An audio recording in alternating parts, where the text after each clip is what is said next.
Hello everyone, আসসালামু আলাইকুম। আজকে আমি চলে গেলাম বিসিক শিল্পনগরী বরিশাল। এখানে আমি মূলত কম্পিউটার ক্লাস করি, বাট এর পরিচিতি তোমাদের না বললেই নয়। বরিশাল আমাদের দক্ষিণ অঞ্চলের এক ঐতিহ্যবাহী জেলা, যাকে আমরা নদীমাতৃক শহর হিসেবেও চিনি। শুধু ভৌগোলিক সৌন্দর্য আর নদীর টানেই নয়, বরিশাল আজ শিল্প ও বাণিজ্যেও সমানভাবে সমৃদ্ধ হয়ে উঠেছে। এই সমৃদ্ধির অন্যতম মাধ্যম হল বিসিক শিল্পনগরী, বাংলাদেশ ক্ষুদ্র ও কুটির শিল্প কর্পোরেশন। মূলত ক্ষুদ্র উদ্যোক্তাদের উৎসাহ দেওয়া, স্থানীয় শিল্পের প্রসার ঘটানো এবং কর্মসংস্থানের সুযোগ তৈরির জন্য কাজ করে যাচ্ছে। বরিশাল বিসিক শিল্পনগরী সেই প্রচেষ্টারই এক বাস্তব রূপ। এখানে গড়ে উঠেছে অসংখ্য ক্ষুদ্র ও মাঝারি শিল্প সংস্থান। আমাদের স্যার এ সম্পর্কে আপনাদের ধারণা দিবেন।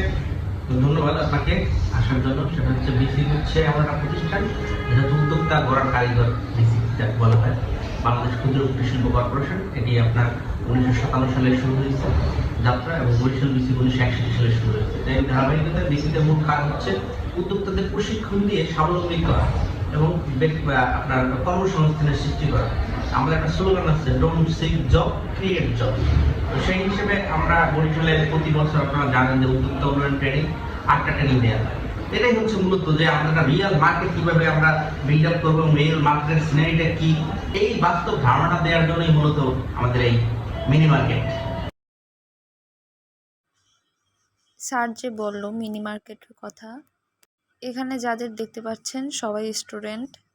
সবাইকে উৎসাহ দেওয়ার জন্য এই মিনি মার্কেটটা, মিনি মেলা যাই বলি, এটা হয় এখানে। সবাই হচ্ছে খুব উৎসাহের সাথে এই মেলায় অংশগ্রহণ করেছে। সবাই যা পারছে তাই নিয়ে আসছে। এখানে সবই আছে। এই ভাই হচ্ছে ডিম নিয়েও বসছে। যাই হোক, বরিশালে বিসিক শিল্পনগরী শুধু একটা শিল্প অঞ্চলই নয়, এটা এক প্রকার স্বপ্নেরও জায়গা। এখানে তরুণ উদ্যোক্তারা ছোট উদ্যোগ নিয়েও বড় স্বপ্ন দেখতে শিখেছেন। নারীরা ঘরে বসেই নিজস্ব ব্যবসার পথ খুঁজে পাচ্ছেন। এখানে স্যাররা দেখতে আসছে যে কে কি আনলো। বরিশাল বিসিক শিল্পনগরী, এখানে অসংখ্য ক্ষুদ্র ও মাঝারি শিল্প প্রতিষ্ঠান রয়েছে। তাই বিসিক শিল্পনগরী আজ বরিশালের উন্নয়ন, আত্মনির্ভরশীলতা আর সম্ভাবনার প্রতীক। আজকে এ পর্যন্তই। আল্লাহ হাফেজ।